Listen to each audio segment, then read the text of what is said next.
No ainakin tämä maailman keinotekoisuus paljastuu, eli maailman hallinta paljastuu, eli minkälainen teatteri tämä maailma todellisuudessa on. Eli voidaan ajatella, että ihminen, joka ei ole herännyt, niin ajattelee, että tämä teatteri on jotain tiettyä tarkoitusta vaille tehty, että tässä ikään kuin oikeasti pyöritetään maailmaa. Mutta oikeasti tämä teatteri on pelkkää taustakohinaa, joka niin kuin vaan näyttelee tarinaa, valheellista tarinaa. Ennen heräämistä esimerkiksi minä en huomannut niin tarkkaan ihmisten todellista luontoa, eli puheiden takana sitä ihmisen perusluonnetta, mutta nyt mä näen senkin. Ja se tarkoittaa, että mä näen ihmisten pelot, mä näen ihmisten todelliset vaikuttimet, kun he puhuu minulle. Mä näen ihmisten tuskan, epätoivon, epävarmuuden siellä puheiden. Eli tämä on hyvin surullista nähdä, että miten ihmiset pitää tiettyä maskia, tiettyä kulissia yllä, vaikka niiden koko se perusolemus on jotain aivan muuta kuin se rooli, mitä he esittää. Ja tämä, kun on ihminen herännyt, niin se näet tämän naamion taakse. Eli tässä paljastuu ihmisten pelot ja epävarmuus, kuin myös ihmisten pahantahtoisuus. Eli mikään ei jää piiloon. Ja me heränneet, kun me nähdään tämä kaikki, niin koettakaa arvata, minkälainen uhka me ollaan tälle hallintakoneistolle. Et voi enää keskustella ihmisten kanssa asioista suoraan niin kuin asiat ovat. Esimerkiksi et voi puhua siitä, että olet huolissasi lasten yhä syvenemästä seksuaalisoinnista, mitä tehdään mukaan jonkun ihmisoikeuden varjolla. Lasten koskemattomuuteen puututaan. Tai et voi keskustella siitä, että miten keinotekoinen tämä maailma kokonaisuudessa on, koska tuloksena on raivokohtaus. Eli hetken aikaa, kun puhut, niin tämä toinen henkilö räjähtää. Että hän ei halua puhua tämmöisestä aiheesta. Se tulee heti. Mä oon 3 kertaa todistanut tätä ja tullut siihen tulokseen, että ihminen, joka ei ole vielä herännyt, niin hänen kanssaan ei voi puhua avoimesti asioista. Ja tässä mä näen taustatekijänä sen ihmisen pelko, eli hänen täytyy pitää sitä omaa roolia yllä. Jos se rooli kyseenalaistetaan, niin sen kyseenalaistajan sen täytyy olla jotenkin sekaisin. Että ihminen ikään kuin säikähtää sitä tietoa, että mitä, että toi rikkoo tätä yleistä narratiivia, kuinka se kehtaa.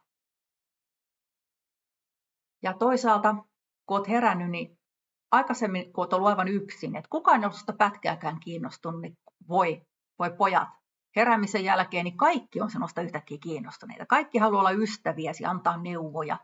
Osa haluaa tukea sinua, osa haluaa käyttää hyväksi, osa haluaa yrittää muuttaa sinua, niin kuin ikään kuin parantaa sinut. Että hyvin monenlaista pyrkimystä tulee. Mutta todella joo, kiinnostus, ainakin mä oon kokenut sen, että kiinnostus on lisääntynyt huomattavasti. Tämmöinen yksi mun seuraan pyrkijä totesi ihan hyvinkin mulle, että naiset ovat aina yksin, eivätkä koskaan yksin. Ja mä uskon, että mä ymmärrän, mitä hän yritti kertoa tällä.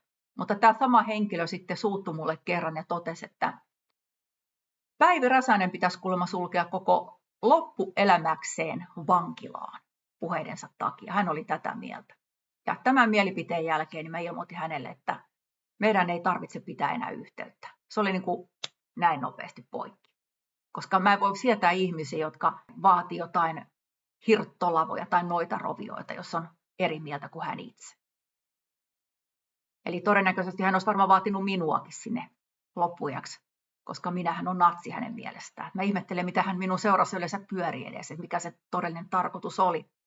No epäilys on, että koska hän mulle tätä sateenkaaripropagandaa syötti hyvin tiukasti, niin hän yritti saada minut käännytettyä tämmöiseksi sateenkaari- ja äärimmäisen liberaaliksi, homomyönteiseksi naiseksi, mutta se nyt ei onnistunut tietenkään.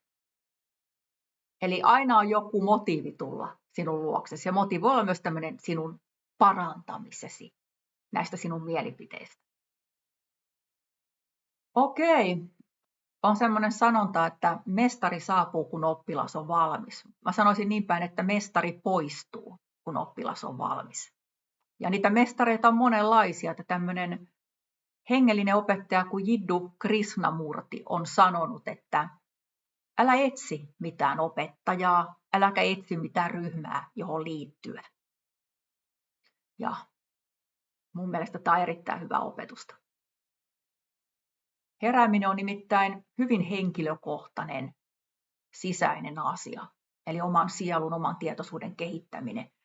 Joten ei kannata päästää ketään puoskaroimaan tähän väliin, vaan tämä on sinun henkilökohtainen tiesi, henkilökohtainen kärsimystiesi tai kehittymistiesi. Niin gurujahan on ja neuvojia tulee paljon, mutta kuten tämä Krishnamurti hyvin sanoo, niin ei kannata päästää ketään liian lähelle. No heräämisen jälkeen teeskentely loppuu. Se loppuu joko heti tai hiljalleen, niin kuin mulle itselleni kävi.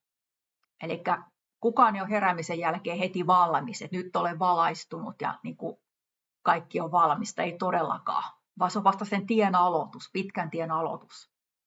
Eli luonne muuttuu täysin. Mulla kävi ainakin näin. Mä en tunnista ollenkaan sitä ihmistä, joka mä aikaisemmin olen. En millään tavalla. Kun mä katson, niin kuka toi tyyppi oikein oli edes. Et niin täydellinen luonteenmuutos mulla itselläni on tapahtunut. Tästä hiljalleen heräämisestä tai muuttumisesta, niin esimerkki on se, että vielä koronan aikaan niin mä kävin hyvin aggressiivisesti niiden kimppuun, jotka oli eri mieltä, liian voimakkaita mielipiteitä. Osittain mä pidän edelleen mielipiteen joistakin tapauksista, mutta osassani mä oon tehnyt vähän niin kuin liian tiukan tulkinnan. Eli kuten sanottua, niin en ollut vielä koronan aikaan niin kuin sinut itseni kanssa, enkä valmis tähän muutokseen. Et se, mitä mä sanon oikeutetuksi, on sitä, että mä mainitsin näitä nimilistoja tekevät ihmiset. Eli esimerkiksi keksitään, että tietyt sotilashenkilöt Yhdysvalloista niin pitää lapsia jossain luolassa, mistä heitä otetaan tätä adrenoseetä. Tarkoituksella jätän pois loppu, koska ettei tämä tupe vaan sensuroi tätä. Siellä oli nimilistat ja tarkat tiedot näistä ihmisistä, jotka kuulemma siellä luolassa pitää. Tai semmoisia nimilistoja, että mennään viranomaisten kimppuun, mennään heidän perheitensä kimppuun, nimetään heidät, kerrotaan missä he asuu jopa. Et mä en usko, että tämmöinen nimilistailu ja ihmisten julkistaminen niin mitenkään nyt auttaa sinua tässä epäoikeudenmukaisuudessa, mitä sä oot kohdannut. Vaan mun mielestä asiat pitää hoitaa toisella tavalla. Että ihmisethän vaan tekee työtään, viranomaisetkin vaan tekee työtään. Että pitää löytää se taho, joka ohjaa näitä viranomaisia. Että siellä se todellinen piru on piilossa. Moni ihminen saattaa valhehdella tietämättään, mitä mäkin olen tehnyt. Mutta jos ihminen tietoisesti valehtelee, että sä tiedät ihan tarkalleen valehtelevas ja sä yrität tehdä näillä valheilla rahaa, niin se on tietysti tuomittavaa. No onneksi tämmöinen tietoisesti valehtelu on kuitenkin aika harvinaista, että se on joku propagandistinen merkitys yleensä taustalla. Ja jos ei tähän ylätasoon pysty vaikuttamaan, kuten ei pystykään, niin kannattaa jättää koko matrix. Eli ei kannata jäädä siihen omaan surkeeseen tilaan pöyhimään määränsä pidemmäksi aikaa, vaan jättää tämä matrix ja elää sellaista elämää, mitä on tarkoitettu elää. Et ei ole mitään yhtä tietä, vaan jokaisella on oma tie, oma yksilöllinen, henkilökohtainen pelastustie. Voi käyttää tätä sanaa. Mä itse en ole kristitty, mutta käytän tässä kohtaa tällaista sanaa. Eli kannattaa etsiä internetistä vaan tietoa hyvin kriittisesti. Eli ei kannata antaa tekoälyn olla sun herra. Eli sinä käytät tekoälyä apuvälineenä, mutta tekoäly ei tule kuiskuttamaan sun korvaan, että miten sun tulee elää. Tekoälyllä tehdään videoita, jossa niin kuin hivellään sun ylpeyttä ja erinomaisuutta. Eli esimerkiksi semmoinen, että sinun kannattaa olla yksin, koska sinä olet älykkäämpi kuin muut ihmiset. Eli yritetään hienovaraisesti ohjata täydelliseen yksinäisyyteen. Eli pitää varoa tämmöistä manipulaatiota, koska tekoäly on opetettu koneopettamisella, ohjelmoimisella, niin esittämään kulttijohtajaa. Eli tekoäly on pystyy esittämään kulttijohtaja, joka pystyy niin kuin ohjailemaan sun käyttäytymistä. Ja siis eihän tekoäly itsessään pysty tähän, vaan se on vaan ohjelmoitu tekemään näin. Ja ihmiset on tämän ohjelmoinnin sille tekoälylle tehneet. Ja tekoäly sitten koneoppii saamastaan materiasta, niin kehittyy yhä taitavammaksi ja taitavammaksi tässä manipulaatiossa. Joo, siis eihän yksinäisyydessä ole mitään pahaa, mutta jos sulle koko ajan tulee tekoälyltä tämmöisiä kehotuksia, missä niin kuin sun käsketään tehdä tiettyjä asioita, niin ainakin nyt kannattaa aika niin kuin kriittisesti suhtautua näihin koneälyn tekemiin ehdotuksiin. Kaikki tekoälyn tuoma ehdotus tai netissä oleva ei tietenkään ohjaa sinua hölynpölytiedon polulle, vaan ihan hyödyllistäkin tietoa tulee. Eli tämä on hyvin tämmöinen kaksiteräinen miekka, että sitä voi käyttää hyödyllisen tiedon keräämiseen, mutta sitten voi myös ikään kuin addiktoitua tähän hömppätietoon ja lähteä kokonaan niin kuin väärälle polulle. Okei, heräämisen jälkeen on mun mielestä irrotettava menneisyyden ote. Ja se irrottuu parhaiten, kun antaa myös itselle anteeksi. Koska me ei olla täydellisiä. Ja tulee sellainen vaihe tässä heräämisessä, että sä ajattelet, että kaikki tässä maailmassa ympärillä olevat asiat liittyy jotenkin sinuun. Ja tämä voi olla hyvin vaarallinen tämmöinen illuusio. Jos sä näet vaikka ihmisiä kadulla, niin sä voit ajatella, että nuo liittyy sinuun. Vaikka ihan kävelemässä siinä vaan koiran kanssa, ei ole mitään tekemistä sun kanssa. Niin tämä on tämmöinen lyhyt vaihe, jonka pitäisi mennä aika nopeasti ohi, jos semmoinen edes kenellekään tulee. Mutta jos tämmöinen jää päälle, niin se on sen takia vaarallinen, koska sä ajattelet, että jos joku tekee virheen, niin se on ikään kuin sinun syysi. Jos joku sukulainen sairastuu, niin sä voit ajatella, että se on sinun syysi. Nämä sun ympärillä olevat ihmiset ikään kuin palaa sinun takiansa. Niin tämä on henkisesti erittäin raskasta. Ja siinä pitää itsensä opettaa siihen, että hetkinen, sinä et ole ikään kuin keskipiste tässä, jonka ympärillä tämä maailma pyörii, vaan sinä olet osa tätä maailmaa. Yksi tähti tässä universumissa. Vain se yksi tähti. Me selviydytään heräämisestä hyvin eri tavalla, riippuen miten kova se isku on ollut.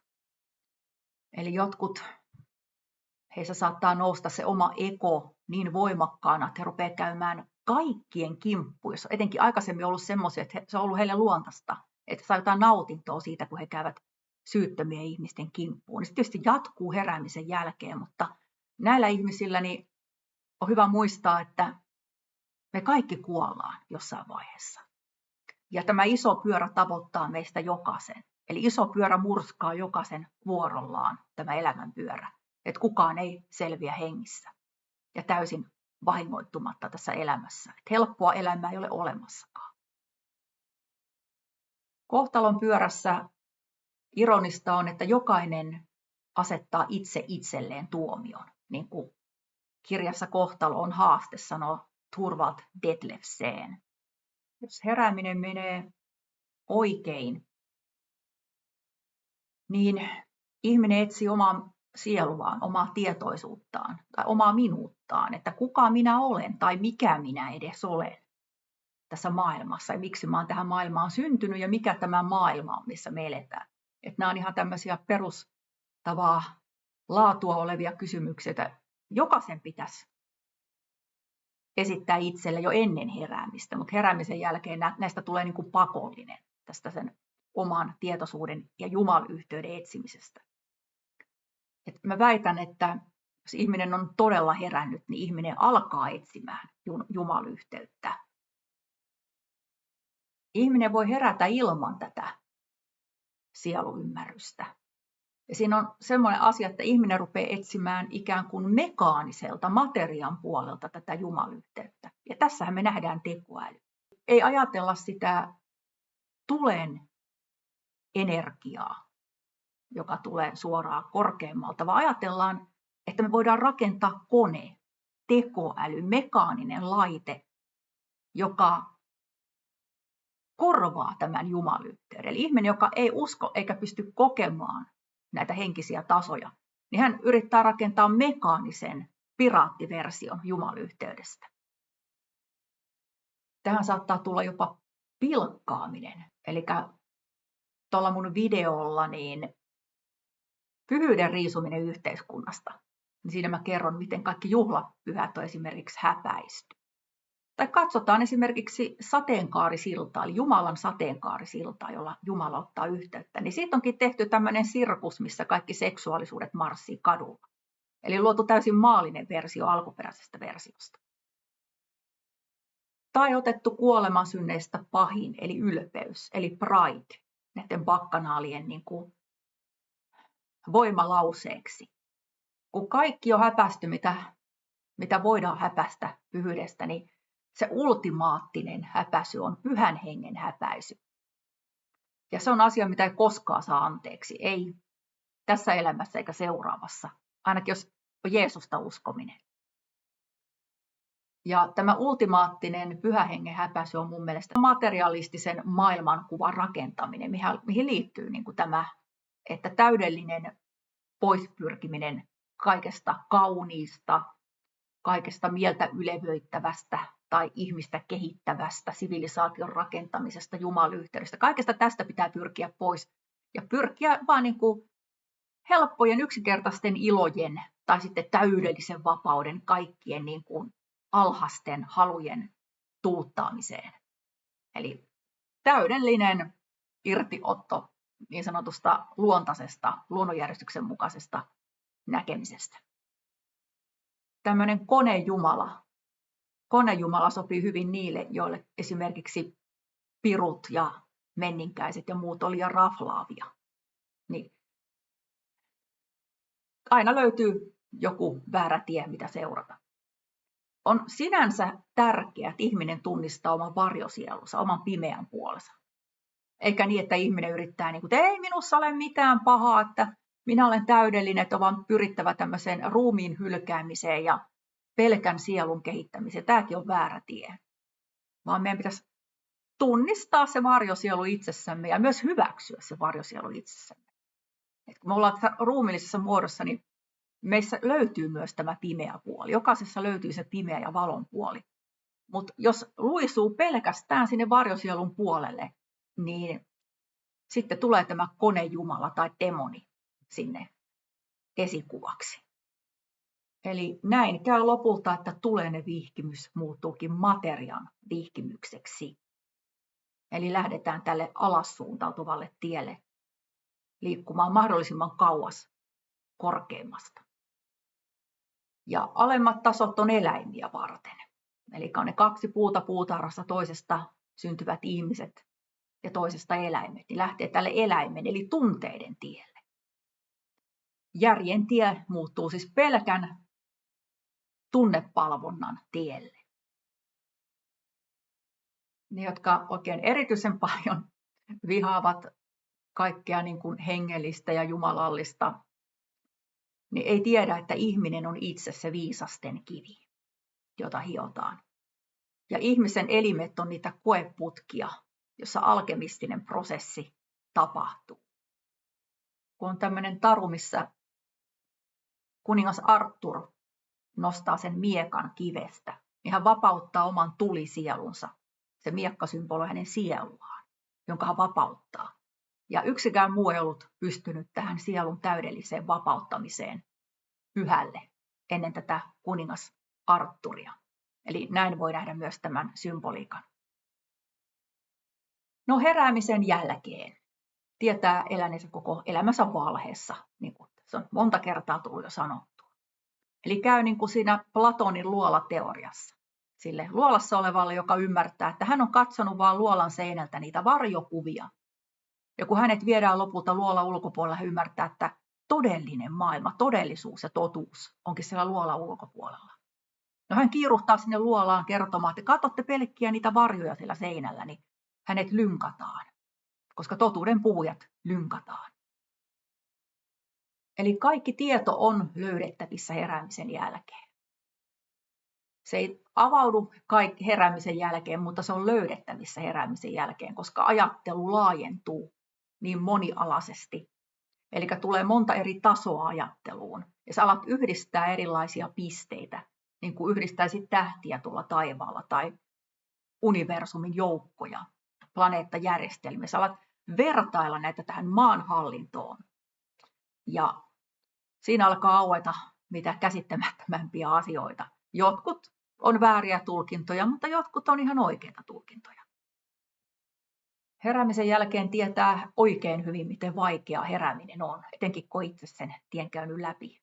Joten tuntee myötätuntoa myös niitä ihmisiä kohtaan, jotka eivät ole vielä heränneet. Koska herääminen ei ole helppo prosessi. Jotain täytyy hajota, jotta ihminen rakennetaan uudestaan. Ei välttämättä kiinnosta enää myrkyttää itseään päihteillä, koska siis tässä maailmassa päihteet on myrkkyä. Ja ihmiset on opetettu myrkyttämään tarkoituksella itse itsensä, kun he käyttää päihteitä. Mikä on aivan uskomatonta, että tämä on mennyt läpi. Mutta mä näen, että tässä robottimaailmassa, missä ihmiset robotisoidaan, ihmisille tarjotaan energiajuomaa, kahvia, roskaruokaa, piristysaineita, niin kuin alkoholi, tupakka, jotta ihminen jaksaa tehdä työtä, eli robotti jaksaa työskennellä tässä koneistossa. Ei siinä ole mitään hyvää tarkoitusta, vaan ainoastaan se, että pitää ottaa kaikki tehot irti siitä robotista. Et mulle itselleni luonto on sentään se ainoa todellinen asia. Et kaikki tähän on päälle liimattua. Kaikki, mitä ihminen on tuonut, melkein kaikki, on niin kuin tietokonevirus, joka leviää tämän planeetan päälle ja tuhoaa kaiken. Eihän eläimet teeskentele. Eläimet elää tässä hetkessä, tässä ja nyt. Et jos sorsa tappelee lammella, niin ei ne mieti 10 päivää sen tappelun jälkeen, että mitähän toi toinen sorsa musta ajattelee, tai kohtaakohan se mulle kohta, vaan jatkaa matkaansa, niin kuin mitään ei olisi tapahtunut. Eli ihminen jatkaa tätä prosessointia niin täältä ikuisuuteen, menneiden pahoja asioiden prosessointia, tai prosessoi tulevaa niin pitkälle, että ei lopulta uskalla enää elää. Ainoa olento tällä planeetalla, joka esittää roolia, on ihminen. Eli eläimet ei esitä mitään roolia. Ei niiden tarvitse. Ja tämä rooli tekee sen, että ihmiset elää elämänsä kuin zombit, kun kävelevät nuket, jopa pahimmillaan. Että siellä silmien takana ei näy yhtään mitään. Se on pelkkä tyhjä kuori, joka kävelee ja papukaijamaisesti toistaa niitä raflaavia tai trendaavia asioita, mitä se käsketään toistaa. Ihmiset tuijottaa kännykkää monta tuntia päivässä. On laskettu, että 4-5 tuntia päivässä. Eli tämä tarkoittaa sitä, että ihminen viettää jopa yli 10 vuotta tuijottaen kännykkää. Et kännykkä on kuin peili tai kuin lammenpinta, jota Narkissos tuijotti. Eli Narkissoshan tuijotti itseään peilikuvaansa niin kauan sitä lammenpinnasta, että kuihtui pois. Hän oli niin addiktoitunut omaan kuvan katsomiseen. Mutta sä voit addiktoitua kännykkään myös muulla tavalla. Eli sä voit addiktoitua tähän litteään maahan.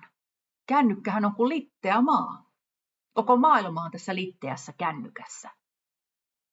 Eli sitä voi olla myös litteän maan teoria. Sitä miettii, kuinka kauan nämä kylmät materian bileet, eli nämä järjettömyyden bakkanaalit enää kestää tällä planeetalla, koska kun katsoo, minkälaista teatteria pyöritetään. Milloin tälle tulee loppu? Vai ottaako vielä tekoäly sieltä takaviistosta uuden kontrolli-ihmisiä ja ihmiset alkaa uskomaan tekoälyn antamaan sisältöön?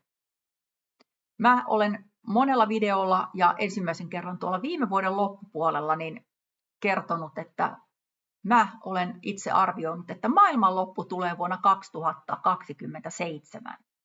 Eli tämä tarkoittaa, että meillä on noin 5 kuukautta aikaa ennen kuin maailmanloppu tulee, joten kannattaa laittaa asiat kuntoon tuonne yläkerran kanssa. Eli alkaa oikeasti miettimään, että miten tämä elämä on eletty ja joutuuko tästä jonakin päivänä vastaamaan. Me eletään nyt vuotta Z, eli kirjain Z on vuosi 26 ja numero 26, 26. kirjain. Ja tähän loppuvat aakkoset. Mutta skandinaavisessa aakkostossa on vielä 3 kirjainta jäljellä, eli ensi vuosi on ruotsalainen O, eli tämä tähtiportti vuosi. Ja se on siis vuosi 27. Tulee hyvin monesta eri lähteestä, mistä mä en nyt sen kummemmin kerro, mistä mä oon tämän vuoden 27 pongannut.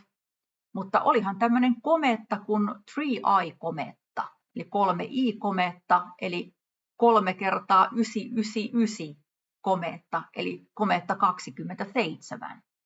Ja 2 plus 7 on numero 9.